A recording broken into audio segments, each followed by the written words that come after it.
Oh, this is we're very excited. It's like I was been looking forward to it because we got Aaron Black, Liu Kang, and Shinnok. You can probably use that for training. No, because he's in practice. Oh, that's right. I forgot.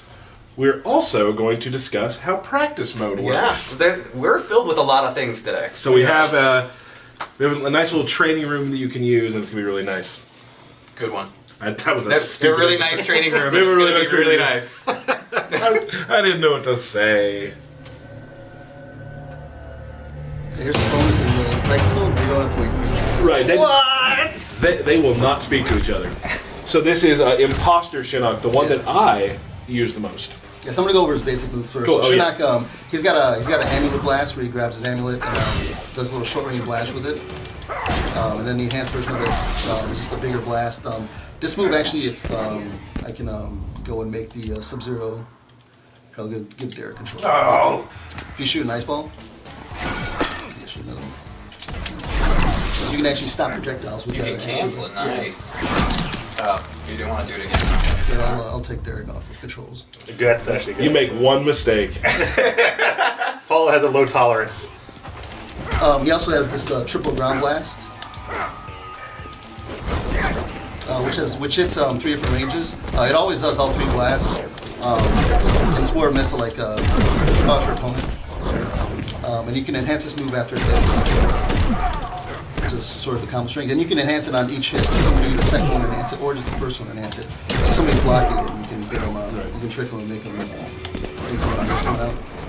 And then there's other universal moves, this big shoulder rush, which wizards are known for shoulder rush. Yeah. You guys knew that. So some unique things in practice is you can set like your positions of where you're going to reset the game to. So like I'm going to set it to the left here real quick. And then like if you're playing online and like Sub-Zeros are playing against you and like and the Ice Mode Sub-Zeros are pressuring you in the corner and like putting you in Ice Mode situations, you can actually use practice mode to figure out how to get out of some of these situations. So you can set the recording, and you can actually record what the other Sub-Zero, your Sub-Zero point is going to do against you, and you can set whether or not you're blocking or not blocking it. So I'm going to set it to block and duck, and then do like a little ice mode setup, which Sub-Zeros always do. And you can figure out what I can do to stop this. Right. So here, if I do this move on reversal, I can actually hit them. But if I do that, I can't get them. Right. And then the thing, if I'm reversing this with this, I'm sort of still in the corner and I'm trapped in that situation. But if I reverse it with that enhanced shoulder, I actually get myself out of the corner. So I get out of that trap. Yeah. So you can set up little situations of like, hey, these things are like beating me in matches, and you can like find out ways to get around them by using practice mode. It's really good. Like for me, when I first started playing these kind of games, I was still, a casual in a way. You absolutely are. I would definitely find a move that I couldn't quite beat, record it, and just try every single thing to get out of it. And like, you do that enough, then you get into a real match, and you do it on reaction. Go hit the dojo. Yep. Another cool thing, do we have it in here where you can actually put on the different backgrounds and such? Yeah. Yeah, we should talk about the training room background. Yeah. So right now the training room background doesn't have any interactive objects loaded, but you can set it to load different ones. So you can set it to load Cove, and it'll quickly load the Cove interactables inside of the training room. Right. So now that everything that's in the Cove, so if you want to kind of try, interactive specific combos, which can exist, you can change these out all through practice mode. They all just become holograms. Can you make a hologram Blanche? That could be the greatest thing. Don't spoil me. Don't spoil me. I'm gonna see if that works. I'm sure it does. There it is. We all know Blanche, and she has a holographic counterpart She'll live forever. This named way. Blanche 2.0. Does she have a Twitter account? Ooh. If she has a Twitter account, I'll probably write it down. You'll probably wrong. mess it up. So, she's going to have a Twitter account now, I bet. There's some poor grandmother somewhere named Blanche. It's just right now is getting a whole bunch of followers. Right.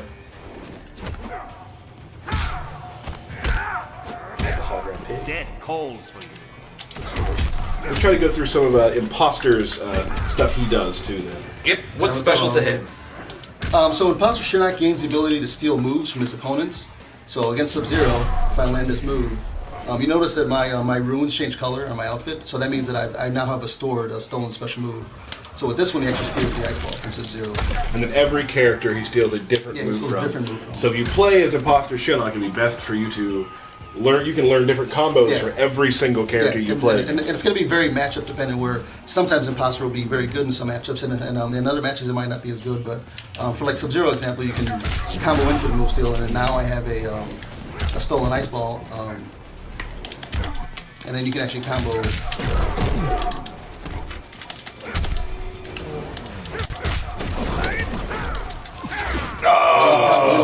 You are a fool. Cool. So, or something like that, you could probably freeze them like a minute and just go right back into a posture again, and you could either combo after it or just use it as Yeah, a way you to can kind of steal another reload the ice ice ball again Yeah. to keep pressure. Yeah, so there will be a lot of setups to these, and then you can use practice mode, of course, to figure out the setups. Cool. All right, so what's the next one? Another little bonus practice mode is you can quickly switch out variations. So right now we're going to go to Bone Shaper, and we'll switch out Sub-Zero to Unbreakable. That's just a quick load, and then you're back with the new variations. No player selecting on that. Yep. So I feel like this practice mode, like every single game we do, we learn a little bit more about how to make the practice mode a little bit better. Yep. And this is like by far the best practice mode we've done. Yeah, we talked to some of the competitive players too to see what it is that they really want to help them get better in our game and figure out better setups and whatnot. So we definitely listen to them and put some of that stuff in too. Yeah, like one of the tough things with fighting games, I think, is like bridging that gap between like, you know, not quite casual, but not quite like, you know, tournament level. And this is a great place to kind of go in and to be able to kind of like, you know, learn how to bridge that gap. Right. Absolutely. Now, Bone Shaper Shinnok obviously uses Yeah, he can summon. Bones. Bones. Yeah, he can summon he can summon different weapons. So he's got this like little sickle, bone sickle. Bonesicle? Hashtag Bonesicle. And it's got a little combo with you guys standing next to you. He also has this this little low poke, which is a very good low poke that you can go into, especially from.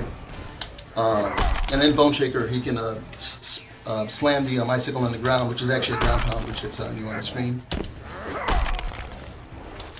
And he also has the scoop move, which slams the opponent over, which you can do inside of combos.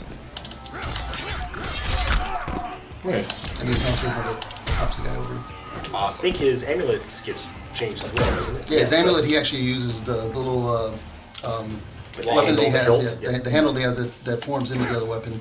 He actually uses it to shoot Awesome. Maybe we could see an X-ray. Ooh, I don't know if they're ready for that. You guys ready for that? I'm ready I for don't it. know Let's if do the- it. Let's do it. All right. Alright, first I'm gonna show you guys the miss animation for the X-ray just because it's awesome. He summons this little bone cage which traps your opponent, and that actually tracks to where the opponent's currently located. So if the opponent's like running away from you or up close, it's this X-ray and it gets in. Backhand.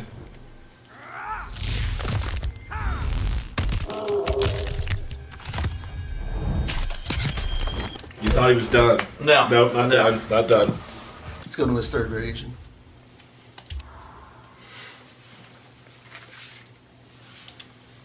Necromancer versus Cryomancer. It's crazy. Battle of the Excellent. Mancers. Mansards. And you'll notice he's got these skeleton arms now too, which is visual variation. Yep. Right? Yep, and then in Necromancer he can summon some bones. You just gotta figure out how to do them. Oh, the flick. So dirty. So Just insulting. Flips him away. Yep, and he's got this slam move, which also tracks where the opponent is. It isn't blockable, but it's pretty slow to come out, so you can figure out ways to get out of it. Right.